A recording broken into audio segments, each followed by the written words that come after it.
Hey. I was waiting outside and they're already in. Yeah. Good. There you go. Should be all set.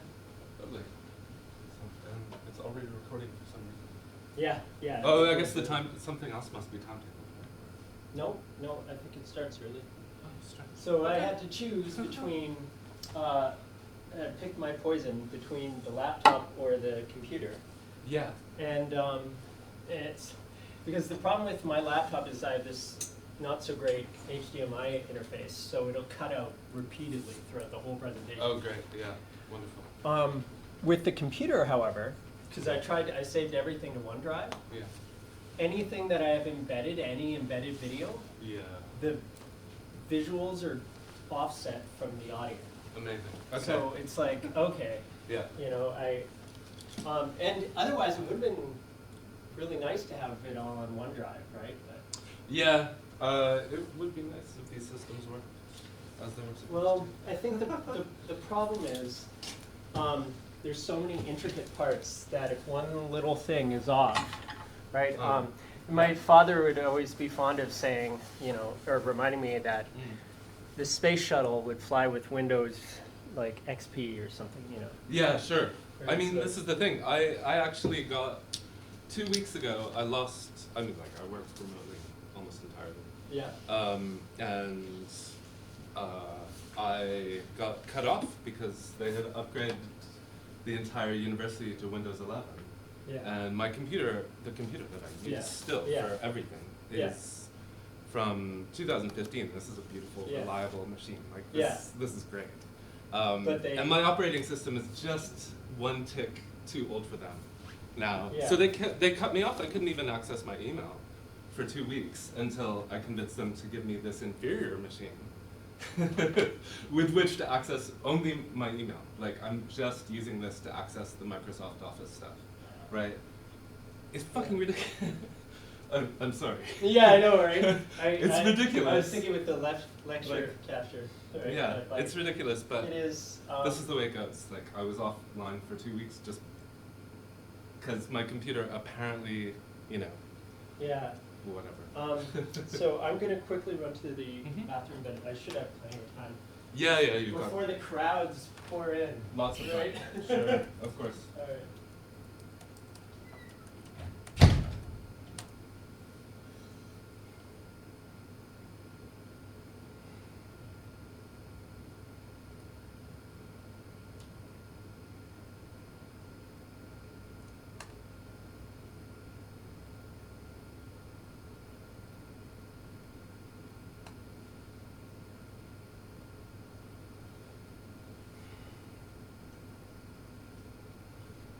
Bestial Hermeneutics of extreme metal vocals. Wow, that sounds exciting.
Hi, Hello. Nice to see you. Yeah, good. How are you? I'm all right. Good. Here to chair the session. Oh, you got Terry? Yes. Okay. Apparently. Hey. Well, that's what I signed up for anyway. Okay. Cool. Eric, before you begin, can I Last check the name? official pronunciation of your surname? Yeah. It's Smialek, Smialek. as Okay. though there's no A. Yeah, that's cool. That's good. Hey. It's hard. As a Canadian, I relate to having a non-British surname. Yeah. Being an Anglophone with a non-British surname, and people always ask me, Yeah. "How do I pronounce your name?" No, it's funny I'm like, how- well, it doesn't really how matter much to me how you people pronounce it, actually. Rely on just knowing names from the past rather than, I guess, the orthography. Yeah. Right, because yeah. I once had a Quebecois partner, and her last name was Francoux, right? So like, it's not foreign or difficult, well, Yeah. except that it's just not that common. It's not, So it's yeah. like, Argentinian, Yeah. but all the syllables should Yeah. be, but people would be all like, they would think it was like Franco, Yeah. or like, Yeah. Francoeur, they would Yeah. say, and it was just like, no, right? It's weird. It happens on both sides. Yeah. And yeah, my grandfather, I have this problem on both sides of my family. My maternal grandfather, used to he would change the pronunciation of the name depending on who he was introducing himself to. Oh. So he would be Yeah. francophone to the francophones and anglophone to the anglophones. Yeah. I've heard him introduce himself as Good. Defianti, Yeah. like to be Italian. Oh, that's interesting. Defianti. And I'm like, Really come on, extremely Yeah, well, if I'm speaking French, I'll say course. Smialek. Yeah, Of yeah. course. I won't be Here like, for it. I do this too. I have to change back and forth. yeah. Yeah, your day been? he would How's your change day been for so far? other people Yeah. as well. Morning. Yeah. Still. Yeah. Sounds a little Yeah, bit it's quite early, yeah. Yeah, no, Yeah. that's funny. But what I Already found had too also proper is coffee that from Starbucks. Ah. Puts I'll me imprint I in a need- good spot. certain words and I need, certain languages. So like, more coffee. I remember Yeah. Before I learned to speak French, Yeah, I nowadays. used music so now Yeah. It's I'll be like, oh, too early. Gabrielle Fauré, Yeah. because I learned Yeah. in Vancouver. Yeah. Right? I Yeah. don't want to be Yeah, like no. the Fauré because I mean, it'll feel weird. Okay. Yeah, Right? yeah, Mm. yeah. Yeah. I mean, like, I can't yeah. say that I'm not a morning I've- person, but I'm a Francophone night friends owl. that Ah, yeah. For that, sort that of a can similar kind of thing where they function in pronounce the when they morning. Yeah. speak once it English, they hits, pronounce like, everything in English. 12. Yeah. So like, Between they 12 order and, a like, charcuterie 4. board. Yeah. Yeah. Yeah. Yeah. And you're sitting I'm there going absolutely- Well, like, yeah. "Oh, Well, that's and what's then so I interesting pick back because, up like around you know, 5:30 Oh, you would really? always, to like, be up. nobody for in the night. right Yeah. mind would say anything You know, other than cul-de-sac. regular business Yeah. hours. You wouldn't say no Yeah. cul-de-sac, right? Like you Don't would function just sound as like a the word. most Yeah. preposterous, So yeah, right? I'm just, right? you know, But I will have it. say, Yeah. But I like, know I'll need coffee. Yeah. in lieu of, instead of in lieu of, that feels Yeah. weird. I'm so Right, happy for you. Or So the other like, thing is it? that's so Are you weird having a is, big the wedding or is it sociologist. small? No, very small. Oh, Yeah, very well, small. Yeah. Right, and Sure. in like the And so US, I'll you're hear gonna go on Bordeaux honeymoon right all the after? time. I'm like, what? No, Yeah, it's just Right? Or It's hard. they'll my say partner's Bordeaux, or family, they'll they haven't say been like, over at all, Yeah. ever. Yeah, okay. So they come for 2 Yeah, weeks. I've so just finished writing So a you book should on be spend some done time. with Yeah. that. Mm. Yeah. Chef. Yeah. That makes sense. In Oh my France, Yeah. he's called Oh, chef. interesting.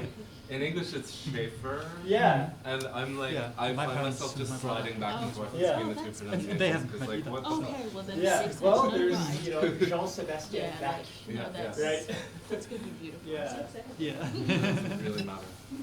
Or, the really amusing ones, when you But get once you, Anglophones I'll would send never it in their over right to mind you, Mhm. But once, pronounce any how, foreign how's been the language PC? except when it's at Yeah, risk of checking something out well. sexual Okay. and dirty. I think Right? I've, And Yeah, then, yeah, yeah. then they'll Got it go down out of their mainly. way to be like, Okay. Christoph. I'm still waiting for data. Right? Because it's like, they're It's so. too long, but I'm not going to right, worry about it. Yeah, yeah, What's the yeah. word? Yeah. Puritanical. The only thing I'm not really right? happy about is Like the at whole these- evidence so thing, that's because I funny. That's, find yeah, that lots that's of these also where things, you get they're just like musicologists who compiled suddenly like talk qualitative about data. Yeah. I don't know oral what to aspects. put there. Yeah. Right? Yeah. The other Because- things yeah. they're a bit Oh, more totally. sensitive Or, perhaps. Yeah, we. okay. So I used to think I live will in minimize it Copenhagen. and see Copenhagen this as is a form good of one feedback that because this is bullshit. Americans But previously we didn't tend have to evidence. Evidence for it, yeah, Yeah. yeah. I don't That think makes that's sense. reasonable. That actually makes sounds sense, but nothing once like it's the Danish over, way of like saying maybe next week Copenhagen. sometime. Well, Like the what- Danish, Yeah, the Yeah. Danish way trying to be is conscious. When are you København. going away?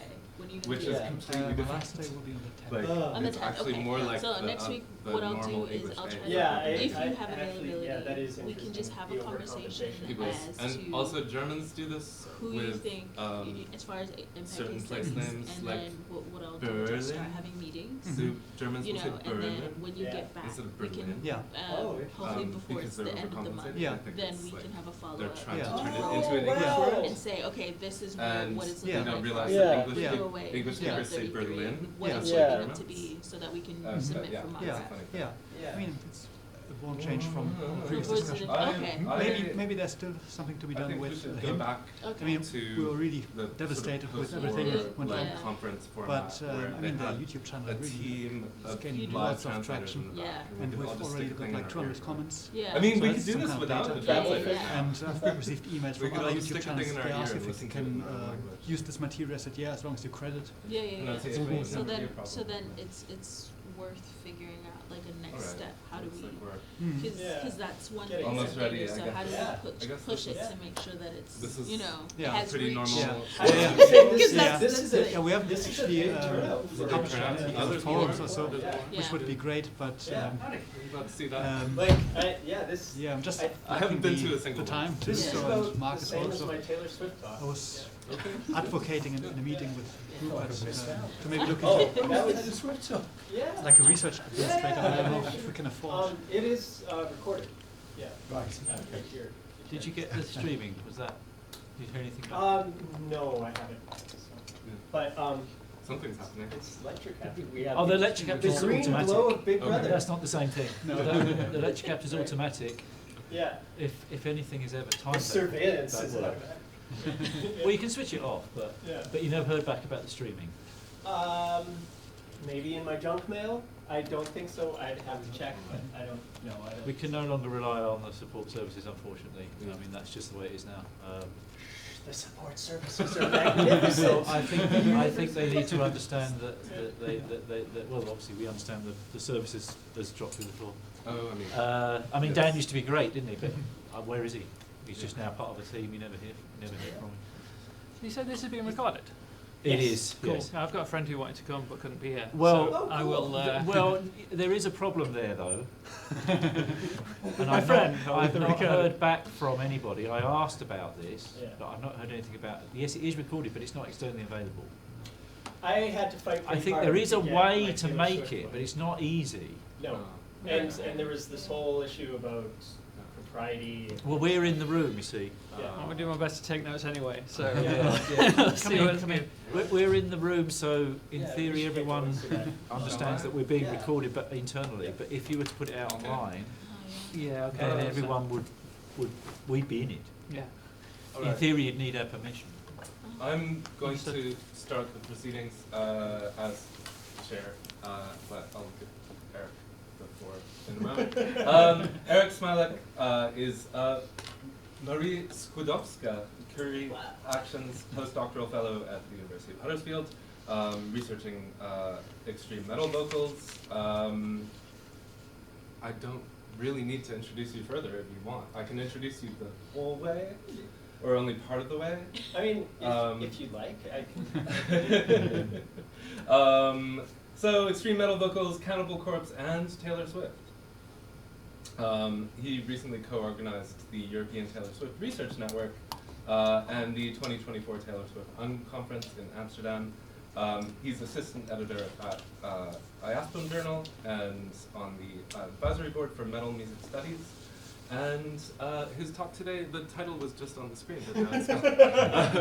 The Corporeal and Bestial Hermeneutics of Extreme Metal Vocals. So please, welcome.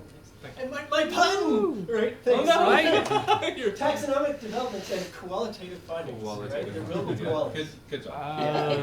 That's like 40% of the reason I'm here. I saw that in my email inbox and I was like, no way. I I'm have missing to admit, that. you need to pronounce that. I didn't pick up on Yeah. koala. I just said koala-tative, and I So, didn't get it. Oh, it's incredible.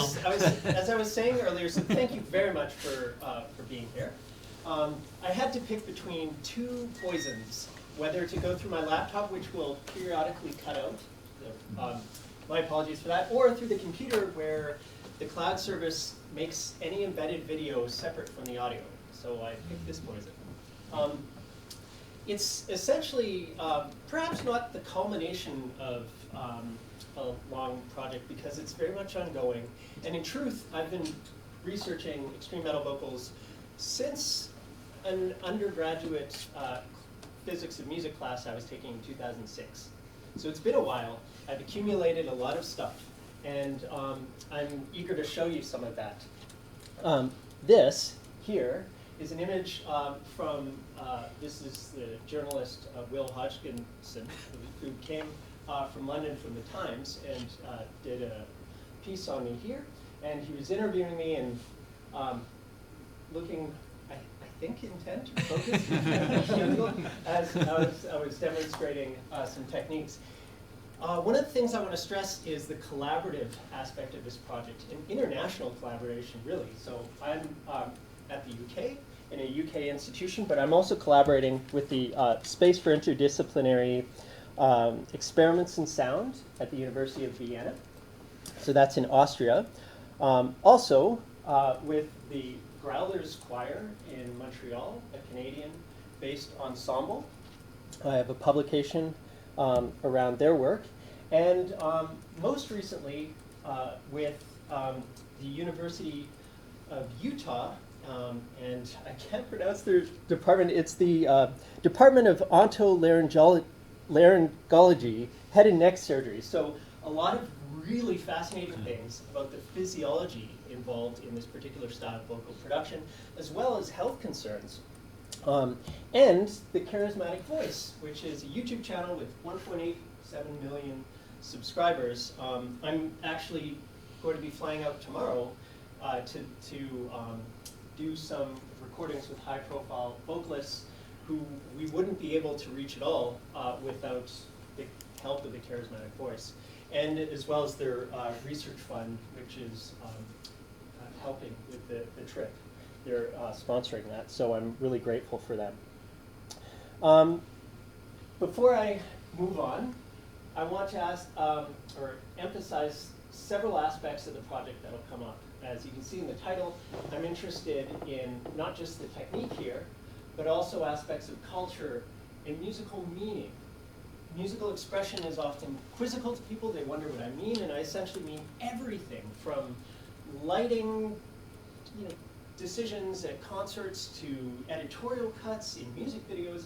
I'm interested in anything that conveys a sense of significance to this music. So issues that come up all the time are genre, differences of subgenre, different aesthetics that correspond to those differences, aspects of identity that are inextricably connected to these things, technology that comes up, and what I mean by details is really close music analysis. It's one of the ways I think in which this project is quite ambitious is we try to get into as much detail as we can in ways that haven't been done before. So with that in mind, I said, I think the most basic question for the entire thing is, okay, if metal audiences like this particular kind of music and this particular style of vocal performance, why? And not why as in, what went wrong in their lives and, some sort of pathological, well, that was a legitimate line of research in the 1990s often. It's like, oh, there must be something wrong. But if we're looking for something to be convincing and something to be powerful, how is it that this particular style does the job? So I'm going to, I guess, explain it best through this source filter theory of acoustic phonetics, which will be familiar to those of you who've heard me speak on this topic before. Essentially, there is certain parts of the vocal tract that are called the ventricular folds and the areoglottic folds, which aren't usually used in speech or singing. That's normally your vocal folds. So it's an unusual sound, and I'll be focusing on that a lot throughout the presentation. That kind of doesn't really sound human. It sounds inhuman. And if you take that particular sound and then you filter it through this vocal tract, that starts to get manipulated in different ways. So a vocalist like this will be performing and rounding the lips, and you can hear the sound change already. If I do this, it extends it, it makes it even different, right? It changes, it lengthens the vocal tract. But then there's other things, our larynx will just automatically lower and lengthen the vocal tract. Sometimes performers will tilt their heads in ways. These aren't conscious strategies. They're just ways of achieving a sound that, like an actor, a vocalist is going for. So, if you have this kind of inhuman sound and you're filtering it through this contortion where you're lengthening your vocal tract, well, it's a physiological imitation of a large beast, essentially. That's kind of my lens, my argument there. So I'll see if this works. Sometimes the cord cuts out. But you can do exhale vocals that kind of sound like a like that. I don't like to do them. It hurts I don't do it well, I guess. I instead like to do inhale vocals, which are a little different, right? And it sounds like this. I tend to cup the microphone, which a lot of people don't like, but I'll get into that.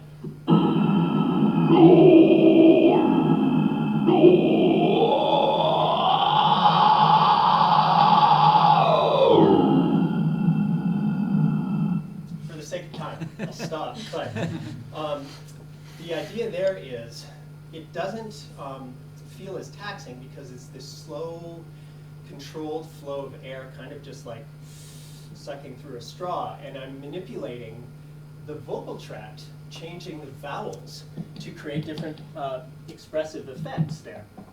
Now, Will Ramos is somebody that the Charismatic Voice YouTube channel has worked with extensively. So who better than to demonstrate this aspect of the physiological imitation of a wild beast?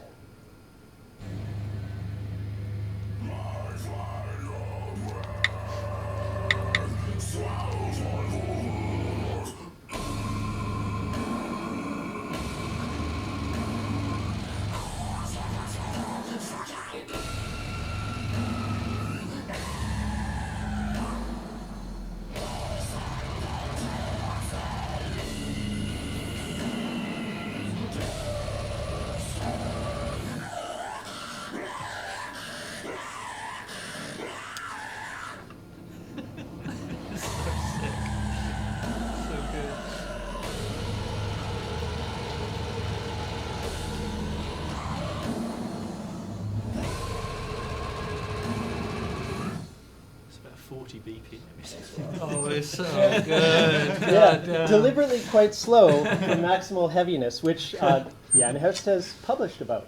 Yeah.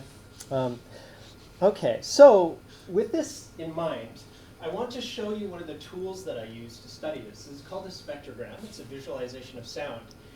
And from left to right, time moves. There'll often be a cursor moving across that you can listen along with. From bottom to top is frequency. So higher frequencies occur at the top, lower frequencies on the bottom. And amplitude or intensity is shown through darker images with this particular display. There are other kinds of displays with colors, but I prefer this one. And what I like to do is double this image below with my annotations. So that's what I'm going to show you here so that you can see some details. And the first thing I want you to see, so these two images are the exact same thing. This is annotated, this isn't. What I want you to notice is that there's this clear alternation between exhales and inhales, back and forth. So if you look back up, you can see this alternation in this passage. And the inhale passages, I'm arguing, sound a lot like a wolf snarling. You can hear it quite clearly. In fact, I heard some laughs during that moment. And I'll play that so that you can listen for this alternation between exhales and the wolf-like inhales.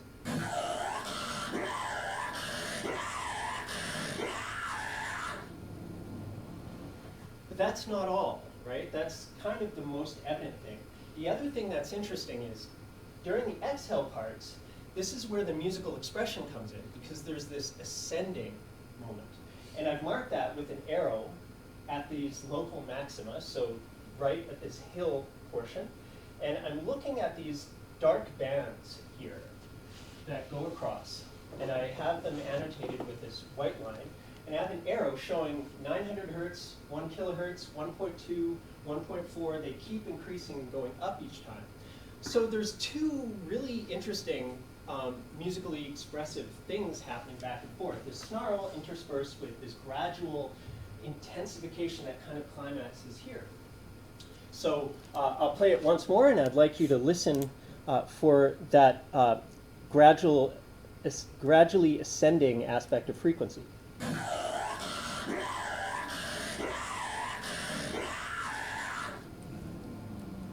Yeah, so kind of a subtle musicality to it, and that's what I'm really interested in. The other thing here, too, is you can see these dark bands of energy, one that continuously goes across unbroken, and the other that's broken each time. So the broken one is what we were just listening to. The one at the top is something else. These are called formats. Formats are essentially just these frequencies that resonate in the vocal tract, and they're important because speech scientists have shown that we rely on them to recognize vowels. It's why you can interpret speech at all. So the first format does something different here than the second format, and they have different roles. So that's one of the things I'm interested in looking at. Back to wolf snarls, I was comparing his sound to wolves, as well as to some other animals. And I noticed these defined bands of energy that I was referring to, as well as a high region of inharmonic spectral sound. And I'll explain what I mean by inharmonic momentarily. Remember how I talked about that inhuman aspect? This is what I think is really responsible for that. Is unlike speech and singing, which are harmonic sounds. They involve a certain kind of periodicity that I'll show on other kinds of spectrograms coming up. These do not. They're just kind of like spread noise. You get that with whispers, for instance. If you're whispering, it sounds like a spread of sound. So a wolf snarl, and this will sound quite quiet, but you'll recognize it kind of sounds like what we were listening to. All right. Tigers are like that, but even cooler. Is that inhaled when the animal's doing it? I think it's both with the tiger, Okay, right? yeah, yeah. And in fact, there's a publication in 2010 in the Journal of Experimental Biology that was essentially like, why are tigers so cool? And they had this very metal methodology where they had like these zombie tigers. They were collecting recently naturally deceased tigers from zoos over a period of 5 years. You imagine this long study. And they were running artificially air through these tiger, vocal tracks, right? And producing sound and studying it, right? So, zombie tigers doing metal vocals, in a way. And they found that they were sort of maximally efficient for these sounds. But by contrast, check out the lion.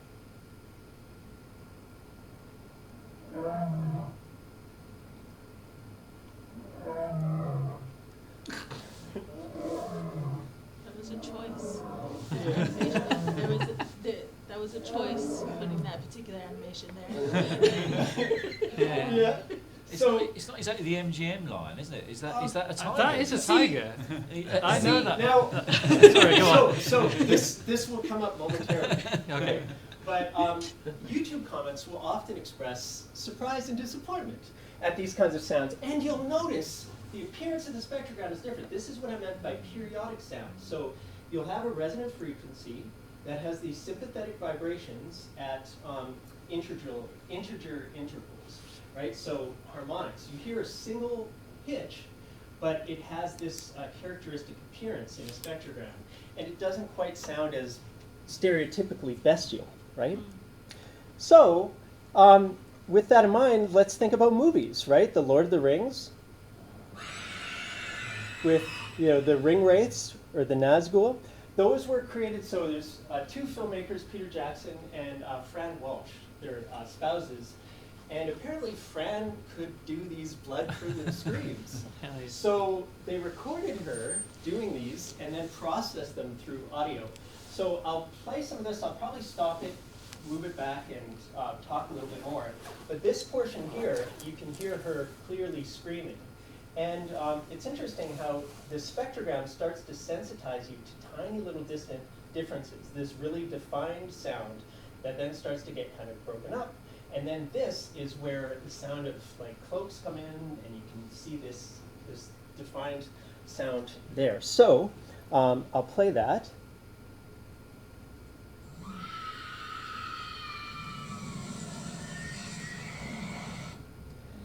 And if I continue, you'll then hear a similar scream, but now it's been processed a little, and then the sound of the cloaks come in.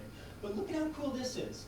At this tiny little bit here shows you some ambience before the scream starts, so that you can see when it continues that there's also ambient sound. So a lot of the analysis involves starting to become familiar with what matters and what doesn't, what is significant and what isn't. So I'll play that. I'll continue it.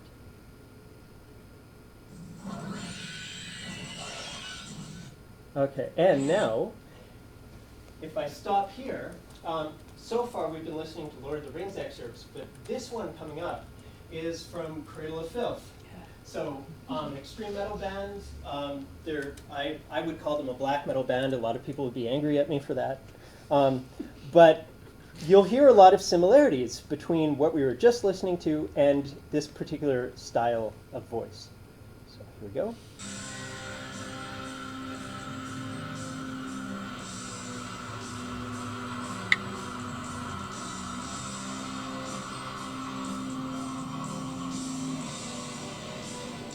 So there's a couple of cool things to notice here. One, there's acoustic similarities. They sound similar. But two, there's an aspect of meaning that's similar.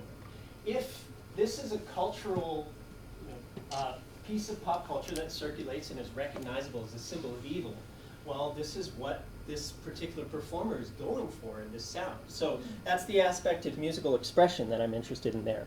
And now we can move to some other animal sounds. There's a description from one YouTuber here of a red-tailed hawk.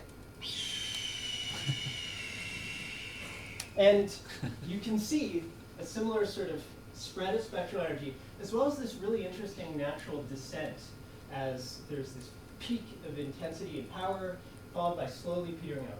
Now compare it to the eagle, and remember what I mentioned with the harmonic aspect, where you hear one pitch, but it's really a series of sympathetic resonances. So this is the eagle. Oops, I'm giving things away. Here we go.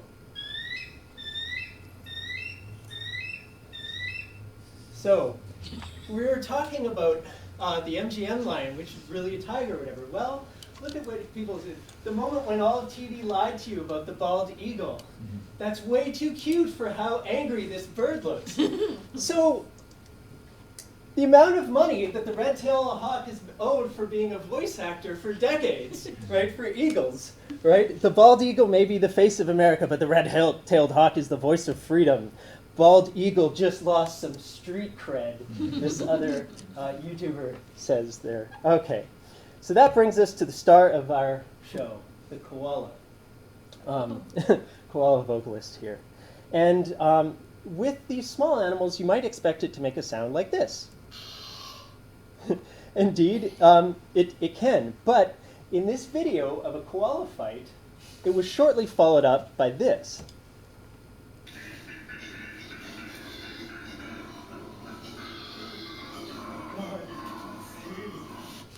So people Hell yeah. have said, their voices went from yelling like a nagging mother to a death metal vocalist really quick. These koalas need to start a death metal band, right? So people are noticing these similarities, and what's interesting then is to ask why. How do koalas do this, and why do they do this, right? And what can we learn from that? So with this, I've been consulting publications from biology, talking about the significance of environmental cues and aspects in evolution and survival for different organisms. So, from bacteria to blue whales, missed opportunity. They've just done that with an amazing title. And with this, there's this whole aspect of deception as well. So there's an acoustical signal to other animals in the environment of size, be it accurate or a deceptive signal, to try to ward off rivals. So one of the things I've learned through these biological and zoological publications on koalas is that there's this, this split once male koalas become sexually mature. Prior to that, they'll avoid confrontation at all with the sounds of koala bellows. But all of a sudden, once they're competing for mates and territory, then they have this marked preference of seeking out the sounds of koalas that sound smaller than them. So they're seeking out information from acoustical cues about sound source size to decide what to do in a way. So that's significant, as well as publications in current biology that are studying how humans respond to auditory roughness, screaming sounds.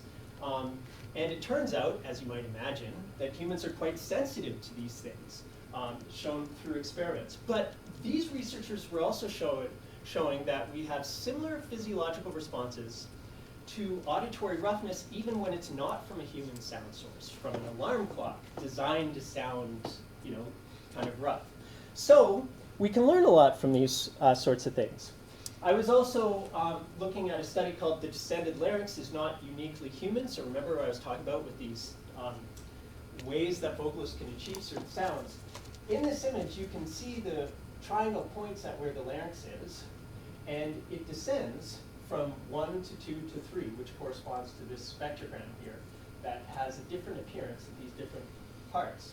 So what you can see is that the red deer, the vocal tract length is longer each time, plus the shape of the mouth changes and rounds. It's kind of like, that image of Corpse Grinder from Cannibal Corpse Hero. This is the death metal, scream there. And I thank my colleague Amanda Clark for pointing that out to me. And what's interesting when you look at the spectrogram here is it's a lot like here, two-part division. One, which is more periodic, and the other, which is more inharmonic or metal sounding, right? And in the drawing, you can see the correspondence between the vocal tract length. So I'll play the clip so you can hear that sound, how it sounds. It's really short, so I'll play it a couple times.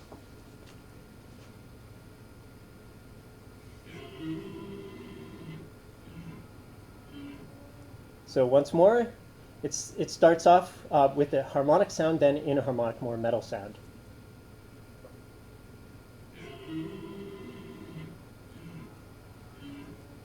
There, yeah.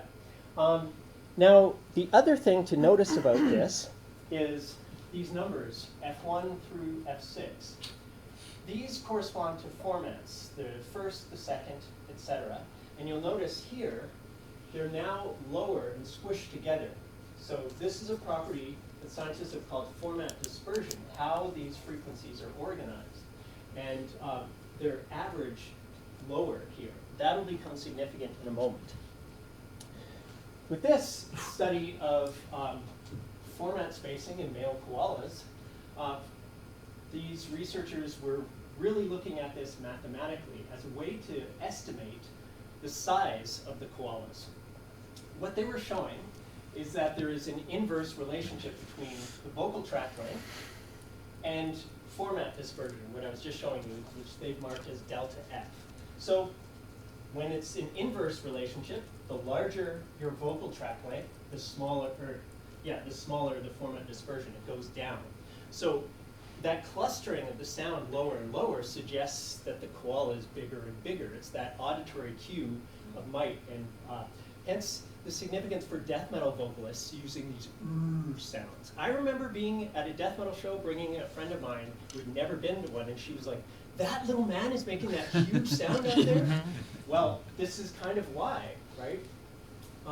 So, how? And of course, sorry, you'll notice this, the vertical axis is the format dispersion, And the metal portion has it a lot lower than the periodic portion, right? So with koalas, what they were doing is they were trying to figure out what this sound was saying about size. So based off of this equation and this relationship, how large is the vocal tract length just through sound, right? When you actually measure it, the vocal tract length is like 13 centimeters. But because of some things that the koalas can do, so they have this muscle here, right, on their sternum that pulls down the larynx so that it starts to go into the thoracic cavity here. So it's not just lengthened, it's pulled down into their body to get even longer. So they're actually really lengthening their vocal tract length up to like 18 centimeters. But it even sounds way longer than that. So why is that possible? Well, they have these two resonant cavities. The vocal tract and the nasal tract that scientists have said is kind of monstrous sounding like snoring in a lot of ways. But it also has this sort of resonant property where it makes it at some stages, these are exhales, one kind of inhale, another kind of inhale, where it's almost like 50 centimeters. If the vocal tract length were 50 centimeters, it would stand the entire length of the koala's body.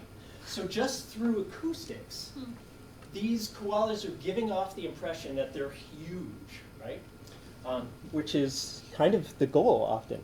And one of the implications that I want to pursue in future publications is how this has implications or consequences for discrimination that female vocalists in this genre experience.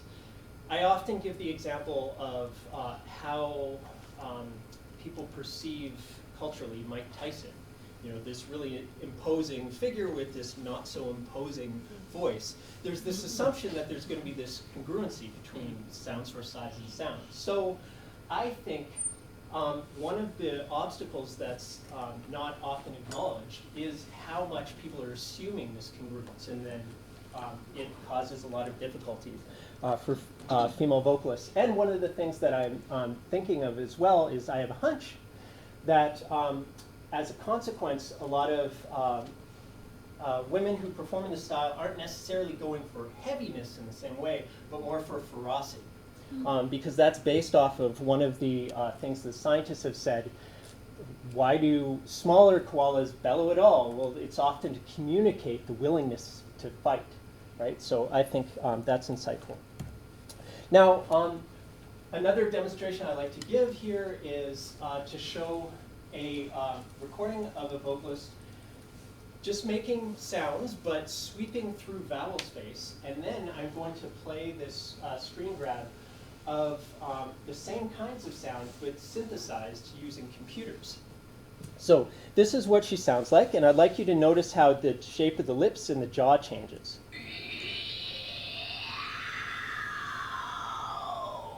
Now, if I have this vowel space here, I can just move the mouse through, and what it is it's taking a noisy sound, like shh, and it's just moving it through different vowels. And it sounds a lot like what she just did.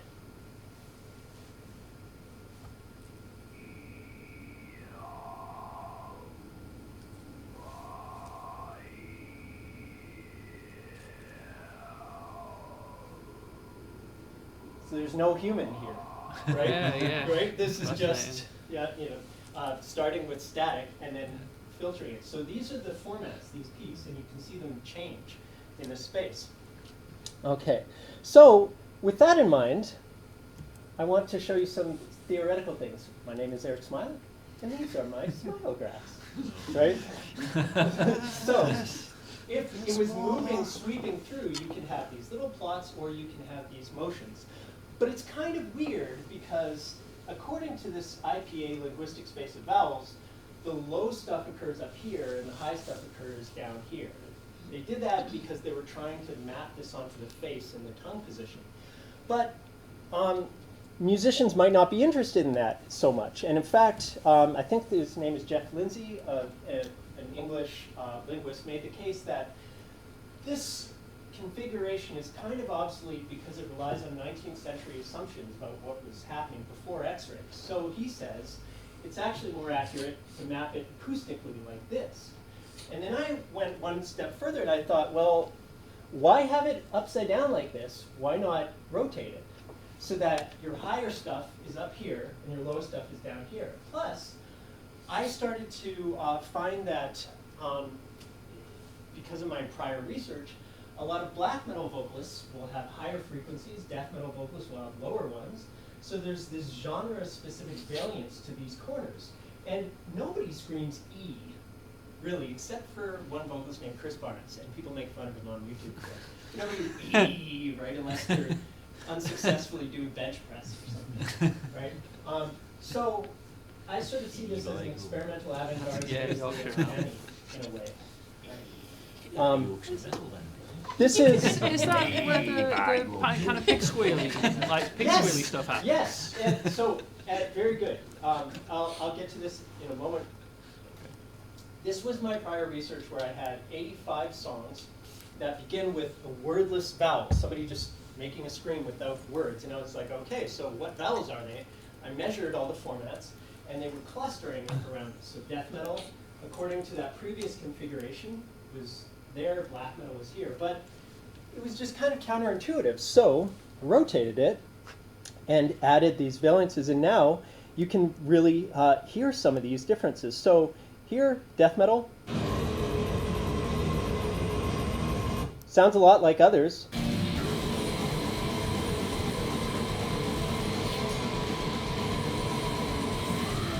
And you can hear, where do I have? Yeah, black metal. We already heard that one. Ah, here. Okay. So I don't have an example of a pig squeal, but I do have a really uncanny one that's way down there, right? So this very much sounds like, you know, that last slurp from the bottom of the Slurpee. That's horrible. So partially it's really low, the first format, but it also has a higher second format. So it has that strange kind of, yeah. And pig squeals, as you imagine, have about E, right? And they'd be in that green corner there. And the red region here I have is that ideal of format dispersion really low, which has those consequences we were talking about. Now, with that in mind, I'm interested also in things like physical movements and gestures and ways that performers will cup the mic or not. And so one of the things I was doing in an article that I co-authored with Jan Herbst here was I was looking at what kinds of ways that performers move and hold themselves on stage depending on their genre. So I just did a Google search for metalcore vocalists just to see what would come up, and I was like, oh, there's this pattern here that often occurs where something we called the metalcore crouch, trying to get low to the stage, often as an attempt to be relatable and close to fans, but also to be intense at the same time. But they're also cupping the microphone very often in this interesting way. And it turns out that this is something that's highly stigmatized. A lot of people will argue for reasons related to audio engineering. They'll say, well, it alters the signal in ways that interfere with my ability to control your sound. You know, whereas the performers, if they're cupping the mic, they're kind of taking it into their own hands, right? So, anyways, so heavily stigmatized. There are T-shirts around cupping the mic, or graphics on a mobile device saying that you can't do it, or you know, this is a handle, this is not a handle, all this rocket science for vocalists. But one of the things that I've been learning is, for example, Courtney LaPlante, who is a metalcore vocalist, has been interviewed and talked about why it's important for her. She says, well, I'm protecting my teeth, right? Especially when I'm close to the crowd, the medical crouch, close to the crowd. It helps me protect my teeth, and it also prevents her from being groped, she said during interviews, you know, much to many people's shock. So one of the things that I think is an implication of this is that cupping the microphone is important for a lot of vocalists for ways that aren't often acknowledged. And the vocalists who don't need to do that are then perceived as a kind of default norm that, you know, acts as the gold standard of value against which everything else is devalued and stigmatized. So one of the things that I want to explore is ways in which there might be a discriminatory element towards these aspects of received wisdom in the industry that are just passed off as just audio engineering, or in the discourses of musicians and fans as fake and true, you know, or, you know. So that's the cultural aspect to that I'm interested in. Now, I wanted to get into some of the collaborative stuff I've done with the University of Vienna, and part of that involves this previous study that I was doing where I was looking at all kinds of reviews and looking at the words that people used. So I was counting through 26 reviews of this album, 22 reviews of this album, all the way down. You imagine a lot, right? And I was counting words, significant words. Then I had this chart that tallied them all up and put the more significant ones at the top based off of differences. So you could just read down and see that, oh, okay, according to fan reviews, death metal's brutal, technical, growl, groove, guttural, etc. Black metal's dark, atmospheric, cold, melodic, epic, beautiful, etc. So what we did is we used these as terms to offer to people as participants to select, to describe different sounds. So we had this study here where we called for participants. This was posted at the University of Vienna's website. So we invited metal fans to listen to snippets of metal that were provided through Nail the Mix. And we had a way of inviting them to describe it. So this is where our results, and I'll describe what all this is, but you can see all these little dots, which are these snippets of sound from the Nail the Mix database, as well as words and descriptors: haunting, chilling, sad, angelic, sorrowful, hateful, assaulting, etc.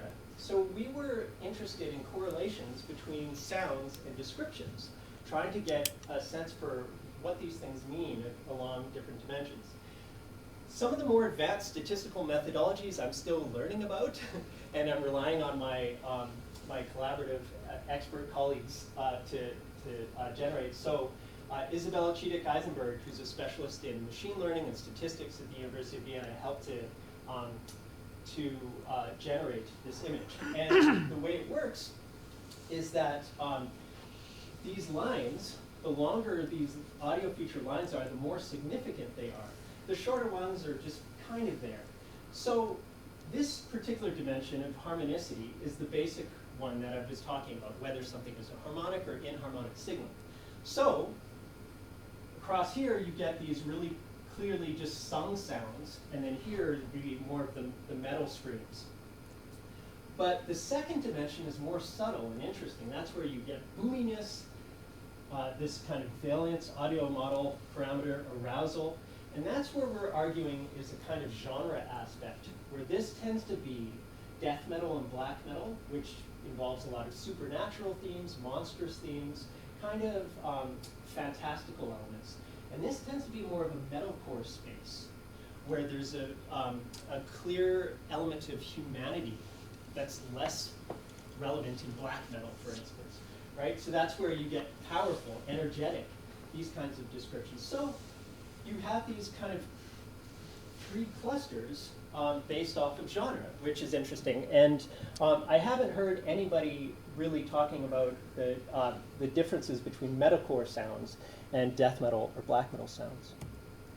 So I'm going to play here because Isabella has helped to program some interactive web applications. So what I've done is I've embedded a video shot explaining how this works. So I'll play that for you. And here it is. Using this interface, users can select between a wide number of audio parameters here. in the drop-down menu, and they can do that for both the x-axis or the y-axis. So here, we'll just choose the first format, and you can see that it reorganizes the space accordingly. If you click on one of the samples, then a spectrogram appears, and you can click on the spectrogram to play the sound.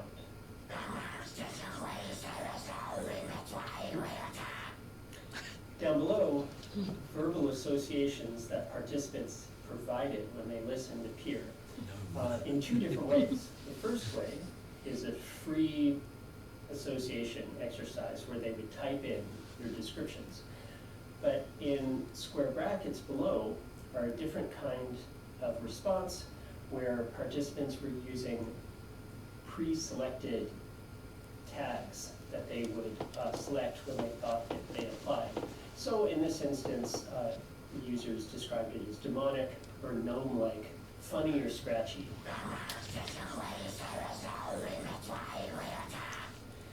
Hermeneticity here organizes sounds in this really obvious way. When it's to the left of the parameter, it's more and more inharmonic, and when it's to the right, it's more and more harmonic. And you can hear the obvious difference when I play this.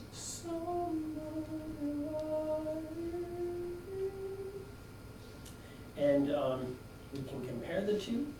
So I can select the comparison button and now have these two back to back. And you can click Show Harmonicity here, which will then bring up a red line that corresponds to the harmonic to noise ratio.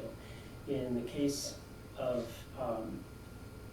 Signs of the Swarms song, Amongst the Low and Empty Below, the harmonic to noise ratio is quite low because it's an inharmonic signal. And the other one, by Leprous, The Price, the line is quite high. The harmonic to noise ratio is quite high because it's much more of a harmonic signal. Now, if I'm interested, for instance, in comparing these two sounds,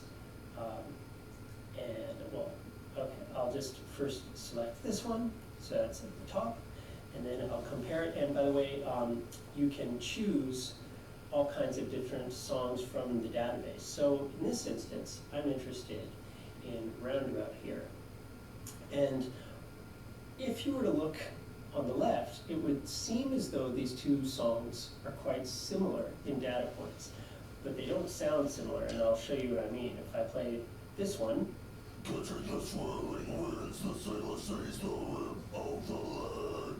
you might say it sounds a lot lower than this one.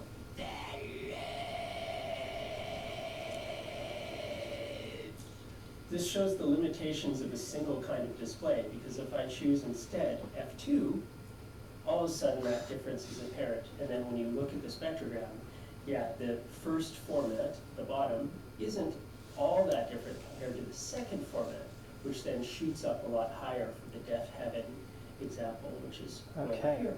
I'm going to cut that off for the sake of time. But you can get the idea that there's this rich amount of different ways that we can look at the sound and then reconfigure them and find out interesting things there. Part of that involves this 3D visualization where we're exploring different sounds. If you're interested, we have QR codes, so you can actually bring them up on your phone and experiment with them, or on a computer. And one of the things that we're doing with the Charismatic Voice is they launched a Kickstarter to support vocal research, right? So this is a nonprofit charitable organization that they set up called the Charismatic Voice Vocal Research Fund. And yeah, there's Will Ramos, where they're sticking needles in his throat at these medical facilities at the University of Utah. So I helped to suggest the concept behind this one aspect of their Kickstarter, which is this personal screen analysis, where people send in their own vocal recordings, and using our audio analyses, we will then compare them to these celebrity vocalists, right? So like, with Will Ramos, how much willpower do you have, right? Or Alex Terrible, how terrible is your voice, right? So that's one of the things there that we're interested in. And it's we have this EMV analyzer that Isabella helped to set up, where you would send in a clip of your voice, a spectrogram would appear, and this is just our first prototype where we have a couple different parameters, and we measure how high or low they are. And then it will tell us your vocal example is most similar to, and our prototype was based off of our Nail the Mix database, so we're just comparing those so far and saying, okay, based on what you sent in, it's most similar to this. In certain instances, it's quite striking. And then the tags appear based off of those descriptors that I had used in my previous research. This is the kind of interface that we're exploring right now, where you might have a celebrity vocalist in blue, and then when you send in different vocal excerpts, it'll compare in different ways how yours is different. So those are some statistical images. Now, in the remaining time that I have, I want to show you some interesting things that the Growlers Choir have done. So let's see, I think this just a 30-second clip. They were on America's Got Talent, and this is a clip from that.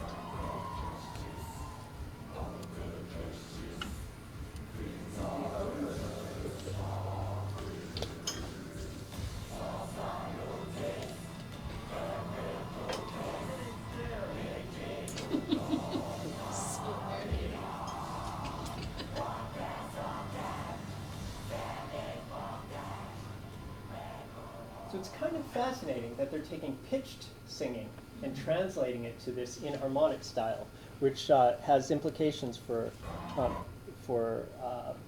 vocal expression here. How and far this, did they get? Sorry? Oh, Yeah. they got on TV.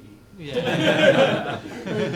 So Pierre-Luc Sénécal from the Growlers Choir, he's the director. Corinne Cardinal is a member of the choir, and she has published. She's a musicologist also, so published on this style of vocal. And I've never met Pascal. I'm sure he's quite nice. Right?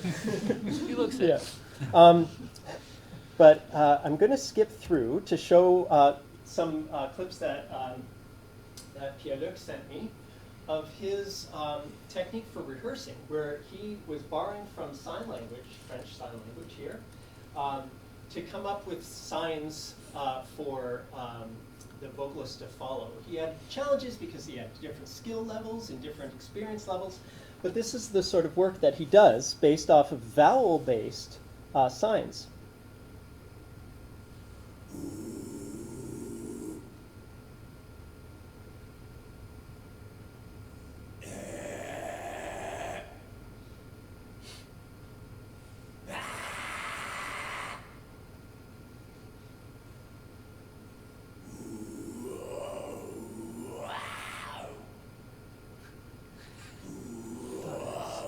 Amazing.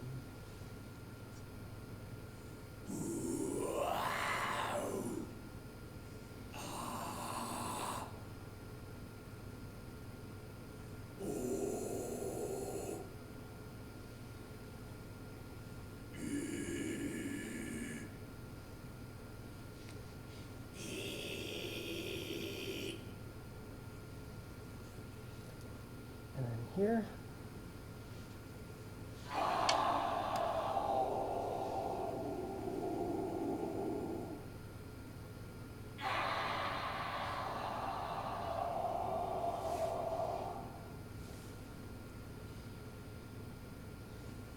So this is an opportunity for synthesis between practice-based research and theoretical research, because if I'm looking at all the different ways in which vowels are important, and he needs a system for trying to rehearse with his choir, now we can base it off of vowels and we have this common language. Also, imagine as a composer, the resources you'd have to have, a choir of metal vocalists, a choir of Nazguls in a way, right? Because now all of a sudden you have something to experiment with, because that vowel space you can move around through it. So one of the things that I've been trying to work on is coding an application for a website where a drummer in a metal band could experiment by moving the mouse through the space and then show it to the vocalist and come up with different sounds and to try to think of different creative possibilities. So this is one way in which I think this research could be really practical and extend for a lot of different people. So I'm going to skip some of these things here.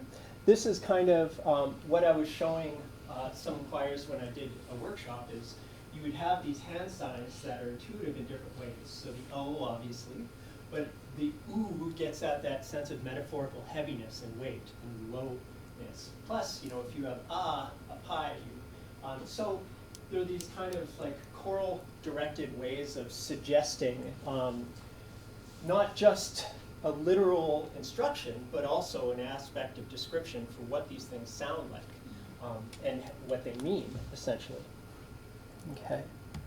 So this is the kind of interface that I was doing to help people see there. I'll just skip through that to get at some of the work that I was doing with Jan on our publication on gestures. So I mentioned this aspect of genre in relation to the metalcore crouch.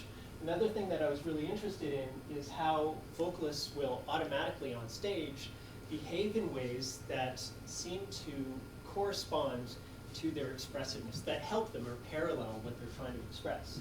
So these lyrics, in this particular example, this vocalist was screaming the words, "Hold my head high," and happens to do this classic bit of word painting at the same time. And then evil ones that lurk down below, and he ends up pointing down at the same time. But that's not all, right? He's not just literally depicting high and low.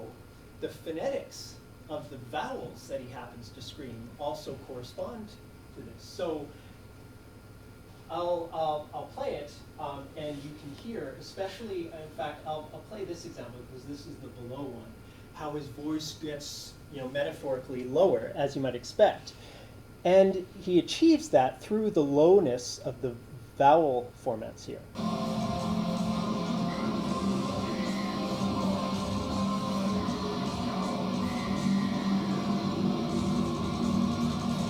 So it's low. Great. As low as you can possibly get there, right?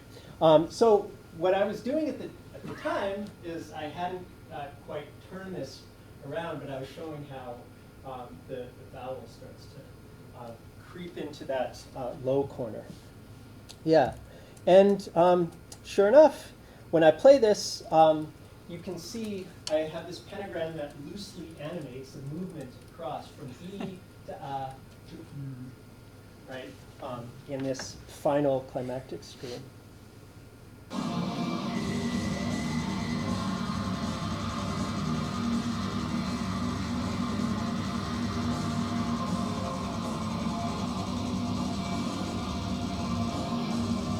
So he has this arch form, the classic smile and the smile graph, where as he was moving from E to A to U, his physical way of holding himself changed, where when he was going up to A, he started to tilt his head up, and then here to get U, it started to get a little lower. So these are holistic ways of performance, where vocalists aren't going to be thinking consciously about vowels. They'll just be trying to express a sort of majestic emergence and receding. Dear. Right? Yeah, well, I think it's a lot like a convincing actor who just is going internally to try to convince themselves of something and thereby convincing the audience as well. Right? Okay. So, with that in mind, here's kind of a summary. These are some of the publications that I'm working on for the submitted with Jan, an article on body movement for samples. And there's the metalcore crouch and the black metal croon. Theoretical concepts, I'm working on an article for Music Theory Online based off of vowels, and I've already, I have a publication in press for the Routledge Handbook of Metal Music Composition on the Growlers Choir. And there they are. Also working on my to beast or not to beast qualitative evidence for Bestial hermeneutics for music and science, as well as a metal animals collection to be published in Croatian and Serbian. And this work here is psychoacoustic stuff that Isabella, Chidek, Eisenberg, Jan Herbst, and I are going to be submitting to Musicae Scientiae, scientific journal. Then we've got a few publications that I'm collaborating with Amanda Clark, and based off of some of the work we're doing with Charismatic Voice on vocal damage, because she's a speech pathologist, so ways in which we might keep vocalists healthy, aspects of thinking about taxonomy and stylistic lexicons there, and also things related to emotional expression. How versatile emotionally can this style be, for instance, and what kinds of contexts can we find it being used? That was the sort of thing that I spoke about the last time I presented on this topic. So some concluding thoughts to take away here. A lot of early publications assume that extreme metal vocals were limited to rhythm. They're clearly not. There's this really important aspect of frequency change that's really crucial. So that's important, and it's complex in extreme metal vocals, a big part of the challenge. Vowel frequencies are hugely important and rarely ever talked about. I think often because you need to have an interdisciplinary angle in order to recognize them and talk about them. But I think they're one of the most underutilized theoretical aspects of this style. So with that in mind, format dispersion is really important for why these things sound convincing in relation to sound source size. We were just looking at staged movements, so they can be another lens or a window into understanding aspects of genre and expression. And spectrograms are a really great technological tool to notice subtle nuances. Even if you've known something, listened to it for 500 or 1,000 times, spectrograms will get you noticing things that you've never heard before. And smile graphs are really fun, and they can help to chart vowels and their relationship to genre. So that's what I've been working on. Thank you very much for attending. Hell yeah.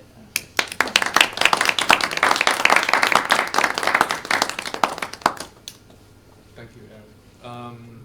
I guess we have time for questions. Yes, we have. Plenty of time for questions. Should I start it off? I can start, and then I'll There's someone there. continue who as the someone chair. there I wants think, to- yeah. Or I can, no, you go ahead. You go ahead. No, never mind. Hello. So one of the things that you mentioned towards the end was about, I guess, about vocal preservations or taking care of them. Mhm. So a question that came up is, for someone who, I guess, what is your, or normally a musician's timeline who's in this industry? Mm-hmm.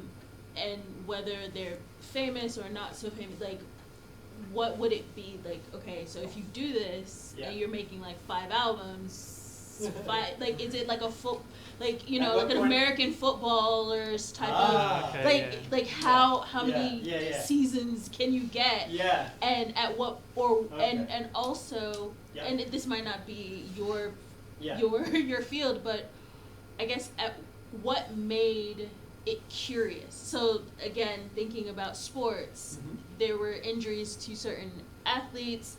And that's why they That's why they started to live. Yeah. So what was Yeah. it about Sure. the vocals? So, okay, so yeah. The first question is talking about like American football, because these athletes are retiring in their 20s, and 99% of them have signs of traumatic brain injury in their autopsies, which spurred a lot of research. In this instance, I think it varies significantly based off of performer, which is kind of like a randomized ad hoc thing based on how well they take care of themselves. But Amanda Clark, speech pathologist at the University of Utah, has made the point that vocalists will often damage themselves not during performance, but when they're not paying attention and they're off somewhere. So she'll notice a lot of damage from being on a roller coaster. Screaming on a roller coaster, just not thinking, not doing something that's part of your routine in your practice, but just suddenly abusing your voice without thinking about it. So that'll often be the case. But there are certain performers, I think, you know, you can really hear a difference between Danny Filth's older recordings and newer ones over time from Corporeal and Filth. George Granny Fisher from Chemical Courts told me once, he was like, well, after singing death metal for 10 years, you start to talk like this, right? So it all depends, you know. And so one of the things that we're interested in doing with that publication is looking at interviews where vocalists are speaking 20 years ago, you know, 10 years ago, right, and comparing that sort of thing. I feel like the techniques that people are using to get those noises have evolved a lot, like in the last like 20 years. So I guess it's difficult to get longitudinal ideas of like what like Will Ramos is doing. Yeah, exactly. Is really So different from like Corpse and to answer your second question about why, it it always comes up in every single talk. Somebody's like, what's going on for the health? And often I have this kind of cheeky response of like, well, I don't really care if their performers damage themselves. I'm interested in the music analysis, right? Like, I just want the recordings, right? If they hurt themselves, that's okay, right? Like, or somebody online is like, he wrote his voice for Satan. You know? Yeah. You know, but you know, but for those out there who are concerned about vocal health, we'll invest. Well, you wouldn't normally be worried, would you? I mean, if you were analysing an opera singer whose voice went as they got older, you wouldn't worry about that. You'd say that's just what happens. Exactly, and that's why I was thinking of having a ranked order of vocal damage over time, with the Julie Andrews Award going to vocalists who have. Although maybe it's more extreme than some things. I mean, I suppose you do have to be careful. With opera, the perception, I obviously not much about it, is that, you know, an older opera singer will have a better voice than one in his 20s, and that the one in his 20s would go, yeah, I won't really hit my peak till I'm in my 50s or 60s or something like that. But I don't know, because opera's not my niche, but I think it also depends on role and register. Right?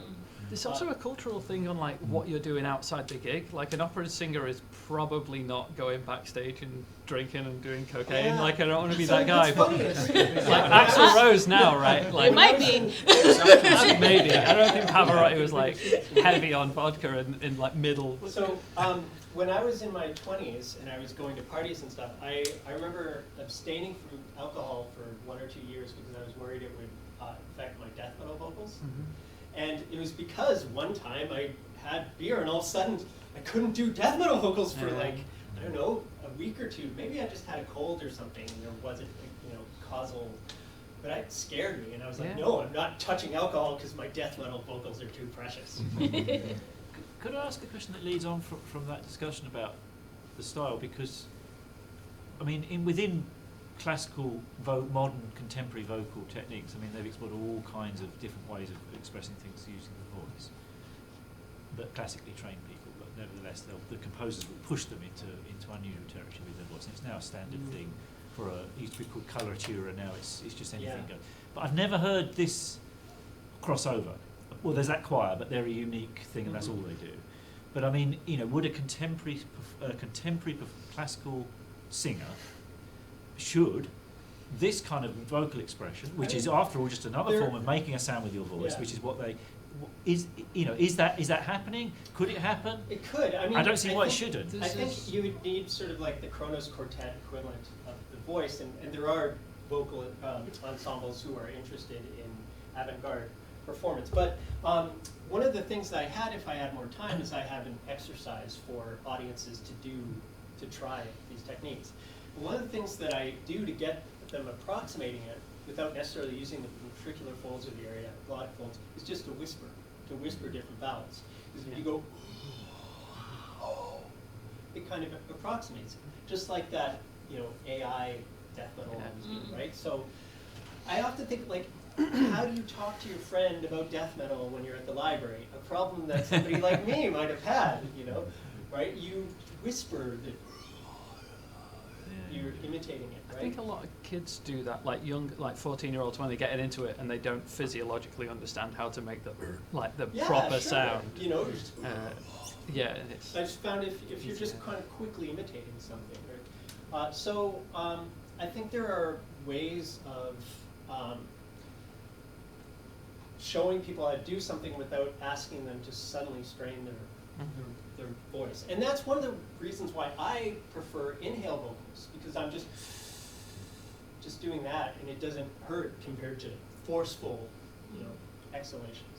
This sort of leads into what I was going to ask, which is, so as a pretty much total outsider to this, my assumption was that people were whispering, and that amplification and compression were involved a lot more than, to a higher degree than what you sort of indicated. So I'm wondering, about the role of amplification and compression, but also like the way that allows this kind of vocalization to balance with the rest of the instruments in a metal band, which is obviously like extremely loud and extremely hard. I think this is actually kind of stylistically dependent. Sure. There's a vocalist, Alex Terrible, who has this gimmick where he doesn't have a microphone. He just, right at the front of the audience, and he gets really loud and stuff. I think that's where, if you remember those 3 colored clusters that come into play, power, the metalcore, the aspect of human toughness and power, that's going to involve, and I remember working with a publicist, Kieran, who was saying, but there's something for just like the acoustical trace of power. So amplification, not just but because I'm not interested in metalcore, I'm more of a black metal, death metal, I don't really care about power. I don't care about how much volume you can produce. I'm not interested in that. I'm interested in creepiness, monstrosity, like evil, etc. So for me, quiet, avant-garde manipulations of the voice are perfectly what I'm after, but a lot of other vocalists aren't. They're more interested in intensity, right? So there is like a cultural thing about that where I have seen metal vocalists kind of what's the word? People saying that they're not very good because they whisper scream, and on the record it sounds great, but people know, he doesn't do the real one. This gets to aspects of authenticity, which basically just means what are people looking for in different genres, right? Like for me, the illusion's kind of ruined if a performer has short hair on stage. I'm like, you're just a weekend warrior. You have a day job. Come on, right? Where are your piercings? Right? You didn't destroy your voice for Satan. So it really depends on, I guess, what people are hoping to feel based off of their imaginations and, what will, quote unquote, break immersion for them. Can I ask a very simplistic question? Sure. Okay, so at one point, very early on, you were talking about a specific band, and you called them one thing, and you said someone else would say that they're another thing. Yeah. Can you give me a what makes it black, what makes it death, what makes it metalcore? Sure. What's that's where I was interested in doing that research around reviews where people had descriptions and adjectives. Also, I was doing similar language word counting research on lyrics and lyrical themes and stuff. So you start to get these holistic awareness of genre based off of lots of different things. Lyrical themes, sounds, images, fonts, right? All of these things have to come together for a certain convincing ethos in a way. And I could just quickly, the way I used to describe the difference between death metal and black metal. Death metal will kill you, black metal will take your soul, right? And like, I remember a composer friend who's like, well, neither of those seem very interesting, like desirable to me. This was a conversation 20 years ago, right? But so it's kind of like movies, right? If you're like, oh, this is a horror genre and this is a romantic comedy, you have very different feelings and experiences that you're seeking when you take them out. And I think metal fans tend to care a lot, passionately about demarcations because they'll really, really be into something and want it to be a certain way, and something else to them will be completely uninteresting because they're seeking something specific. Okay. Yeah. So it's a personal thing.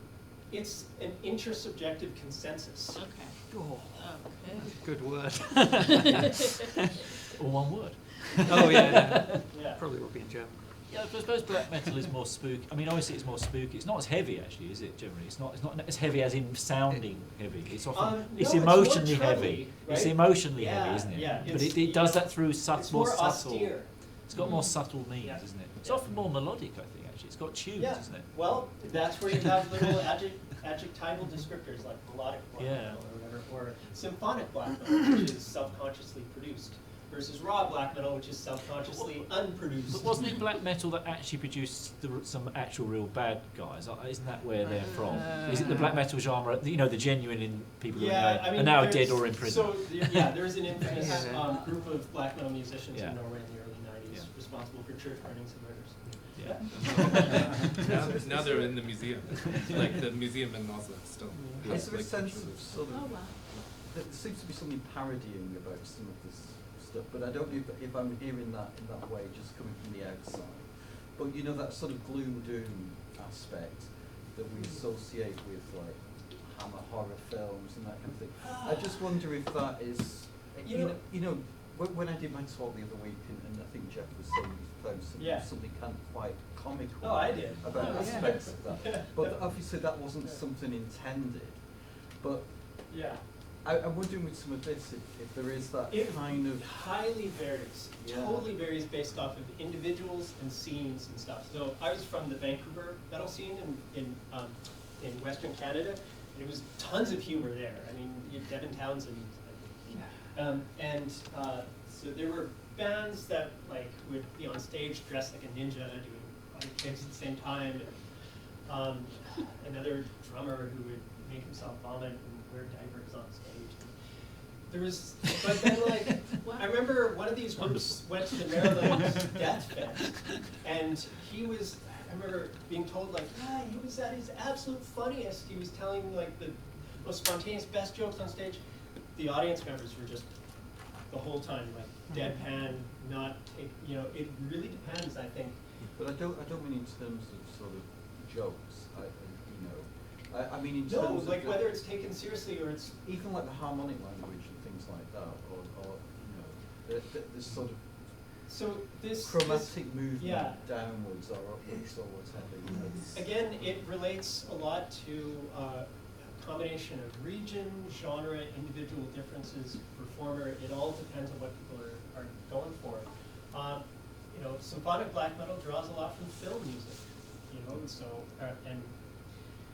some people will be interested in that for obvious reasons. So other symphonic bands like Epica draw from film music, and they're trying to create a sense of grandiosity in a way that's kind of serious, but other people who aren't into it will think of it as funny. The band Rhapsody of Fire, they take themselves and their songs about trolls really seriously, right? And other people might not, We've got one more question there. Actually, we are at the end. So it wasn't a question, it's just throwing in for that. I think as well, it depends on the subgenre and the bands. As you were saying, like black metal usually takes itself pretty seriously, as you said about church burning and things like that. But a lot of metal subgenres these days, I mean, there's bands that like, as you say, like dress up as trolls and things like that, that look goblins and stuff like it. And it kind of depends on the fan base as well. I think it's like sociologically, it depends on. Also, it depends on bands. It's very situational, depending how seriously a band takes itself. Hugely. There's a Ned Flanders themed band. Ned Flanders being a character from The Simpsons called Hokely Dokely. They all dress up as Ned I think a Flanders. lot of genres. I don't know that it's any different from if you think about classical avant-garde. I mean, how many people? I mean, doing humour in that is iffy, isn't it? I mean, you get it, but most people would like. Is this supposed to be funny? Yeah, when they're taking the piss out of themselves, for example, it's like, are you supposed to do sit that? there for 4 minutes and 33 seconds? Cargill did it a bit, didn't he? But he's one of a rare few that actually admitted to this was all a bit silly sometimes. I mean, it seems like it's already sort of Real quick thing. Yeah. There was boiled back down. Yeah, but I want my applause. I got a lot of that. Let this one. There was a thing in the kind of 2010s-ish where there were a few bands using animals as vocalists. There was a band called K9us that had 2 dogs, and Hatebeak and that kind of thing. I don't know if that, yeah, okay, cool. Are they still, is that kind of thing still happening? Or is that like a gimmick that happened once and people were like, yeah, it's cool, go away? Because you can't do social things. I've looked at this stuff and it doesn't seem terribly extensive or versatile. Okay. Like I don't think people Sounds are taking ethically careers on suspect. this. Yeah, It's yeah. very one-off. Yeah, okay. Get an actual tiger. Could be done. Apply for a grant. I think we better draw it to a close. Thank you very much, Eric. It was a fantastic talk. We have. It's not. Is it you next week, Patrick? It is me It's next week. Patrick here. Is doing a talk on something quite different, I imagine. Very different. Next Yeah. week. So I'm gonna hope. talk about What's the it on? lack of history in postmodernism. There we go. So I hope you all would like to come to that. I will certainly be there. And thank you very much again. See you all next week. Thank you. I'll be in the US. That's it. Yeah, that is- Thank you so much. that was unbelievably, yeah. So you took your notes.